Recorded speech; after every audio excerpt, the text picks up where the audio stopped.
ছানা কাটার ঝামেলা ছাড়াই শুধুমাত্র গুঁড়া দুধ দিয়ে মাত্র 10 মিনিটে সাদা চমচম তৈরি করে দেখাবো।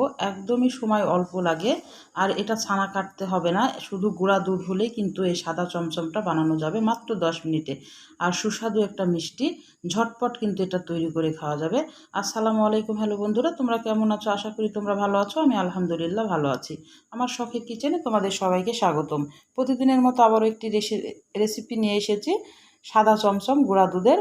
আর এটা কিন্তু ছানা লাগবে না, গুঁড়া দুধ দিয়ে কিন্তু এই চমচমটা বানানো যাবে। আমি কিভাবে তৈরি করছি তোমরা প্রথম থেকে শেষ পর্যন্ত দেখো। আমি এখানে হাফ বাটি গুঁড়া দুধ নিয়েছি, এটা কিন্তু ফুল ক্রিম নিতে হবে অবশ্যই। আর এখানে চা চামচের হাফ চামচ চিনি দিলাম, আর 1 চামচ মতো কর্নফ্লাওয়ার দিলাম।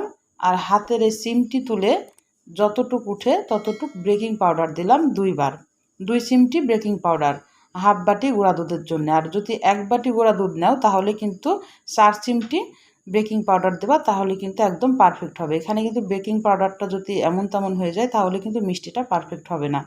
আর এখানে একটু ঘি দিয়ে দিলাম, ঘিটা খুবই সামান্য দিয়েছি, তো চা চামচের হাফ চামচ হবে ঘিটা দিয়ে। এবার আর কর্নফ্লাওয়ারটা দেওয়ার কারণ মিষ্টির কিন্তু বাইন্ডিংটা একটু তৈরি করবে কর্নফ্লাওয়ারটা দিলে, আর মিষ্টিটা কিন্তু ভেঙে যাবে না বা কোনো ফেটে যাবে না, সেই কারণে কর্নফ্লাওয়ারটা দিলাম। কিন্তু কর্নফ্লাওয়ার খুবই সামান্য, চা চামচের 1 চামচ মতো হবে। দিয়ে এবার ভালোভাবে হাত দিয়ে এটাকে ডোলে মেখে নিতে হবে। আগেই কিন্তু ডোলে মেখে নিতে হবে, পরে কিন্তু এটা এত মাখা যাবে না। এখন হাতের তালু দিয়ে কিন্তু চিনিটা গলে নিতে হবে, দিয়ে একটু সময় নিয়ে কিন্তু এটা এভাবে মেখে নিতে হবে। আর মুষ্টি মেরে দেখতে হবে, মুষ্টি লাগলেই ঘিয়ের মাপটা একদম ঠিক আছে। আর যদি মুষ্টি না লাগে তাহলে কিন্তু ঘিটা আর একটু দিতে হবে। আমি এখানে একটা ডিম ফেটিয়ে রেখেছি, কিন্তু ডিমটা অল্প অল্প করে দিব, আগে কিন্তু একবারে ঢেলে দেওয়া যাবে না, অল্প করে দিয়ে দেখতে হবে কতটুকু ডিম লাগবে। আমার একটা ডিমের কিন্তু অর্ধেক লেগেছে এই ডোটা মাখতে। আর একটা চ্যাটচ্যাটা ডো হবে, খুব শক্তও না আবার একদমই ল্যাকটা না, কিন্তু হাতের সাথে লেগে যাবে এরকম একটা ডো। এই ডোটা আমি এখন 10 মিনিট রেস্টে রেখে দিব। 10 মিনিটের মাঝে কিন্তু আমি আগে শিরাটা তৈরি করে নেব।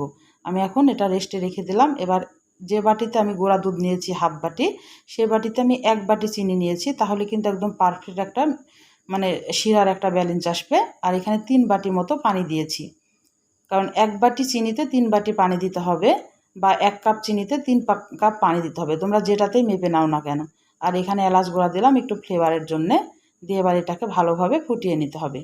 আর এই মিষ্টিটা কিন্তু খেতে অসম্ভব মজা লাগে, একবার হলো তৈরি করতে পারো। মাত্র 10 মিনিটে গুঁড়া দুধের ছানা কাটা ঝামেলা ছাড়াই এই গুঁড়া দুধের সাদা চমচমটা কিন্তু বানানো যাবে।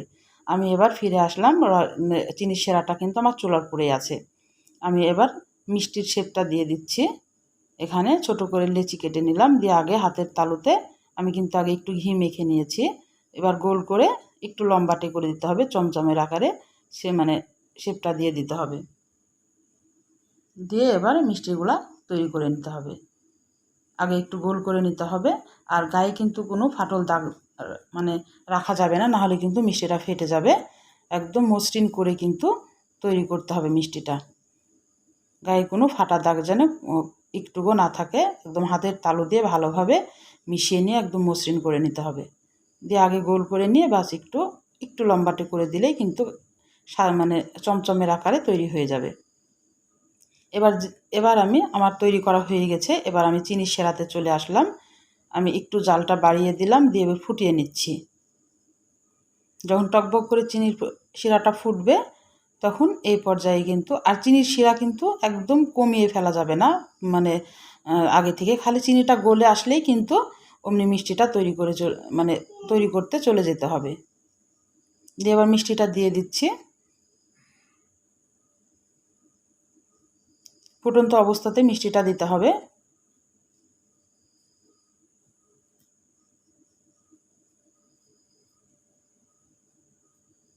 দিয়ে এবার ঢাকনা দিয়ে ঢেকে দিতে হবে। ঢাকনার যদি কোনো ছিদ্র থাকে তাহলে কিন্তু এটা বন্ধ করে দিতে হবে। আমার ছিদ্রটা আছে, আমি বন্ধটা করে দিলাম একটা নং দিয়ে। এবার আমি 5 মিনিট পর এটা দেখছি যে কি অবস্থা। 5 মিনিট পর একটু নেড়ে চেড়ে দিতে হবে ঢাকনাটা তুলে। এটা কিন্তু একদমই 10 মিনিটে হয়ে যায়। ঘড়িটা ধরে কিন্তু হাই হিটে একদম 10 মিনিটই জাল করতে হবে। 10 মিনিটের বেশি জাল করার কোনো প্রয়োজন নাই। এটা এমনিতেই মিষ্টিটা খুবই সুন্দর হয়ে যাবে। আমি 5 মিনিট পর কিন্তু ঢাকনাটা তুলে একটু নেড়ে দিচ্ছি। আবার আমি ঢাকনা দিয়ে ঢেকে আর 5 মিনিট রাখবো। এটা কিন্তু ঘড়ি ধরেই করতে হবে, তাহলে কিন্তু মিষ্টিটা পারফেক্ট হবে। আমি আর 5 মিনিট পর আবার তুলে নিলাম, দিয়ে এবার আমি এখন ঢাকনা দিয়ে ঢেকে কিন্তু এখন 2 ঘন্টা রেস্টে রেখে দেবো।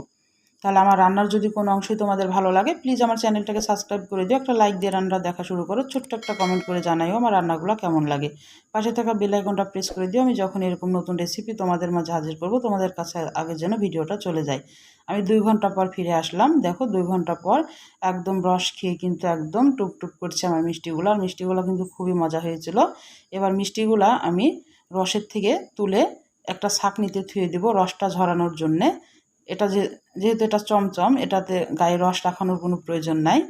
আর যদি এভাবে খেতে চাও তাহলে কিন্তু এভাবেও মানে খাওয়া যাবে, রস থেকে তুলে নিয়েও কিন্তু খাওয়া যাবে। তো আমি একটু পরিবেশন করে তোমাদের দেখাবো, গুঁড়া দুধের সাথে একটু কোট করে তোমাদের আমি মিষ্টিটা দেখাবো, তাহলে একদম সাদা চমচম একদম পারফেক্ট সেই দোকানের মতোই কিন্তু লুকটা আসবে।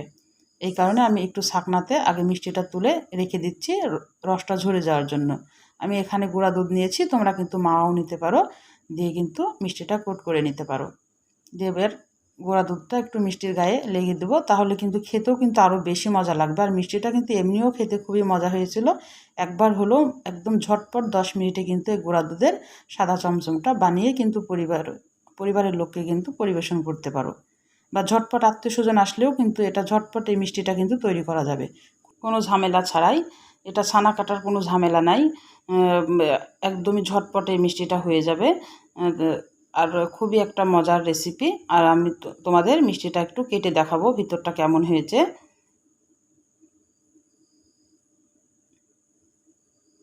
ভিতরে কিন্তু একদম রসে টুপটুপ করছে, একদম এত মজা হয়েছে, দেখেই বুঝতে পারছো। আমি তোমাদের দেখাই দিচ্ছি, খুবই মজা হয়েছে মিষ্টিটা। আর গুঁড়া দুধ দিয়ে যে সাদা চমচম বানানো যায়, এটা যদি না করো তাহলে কিন্তু বুঝতেই পারবা না। তাহলে আজকের মতো বিদায় নিচ্ছি, তোমরা সুস্থ থাকবা, ভালো থাকবা, আল্লাহ হাফেজ।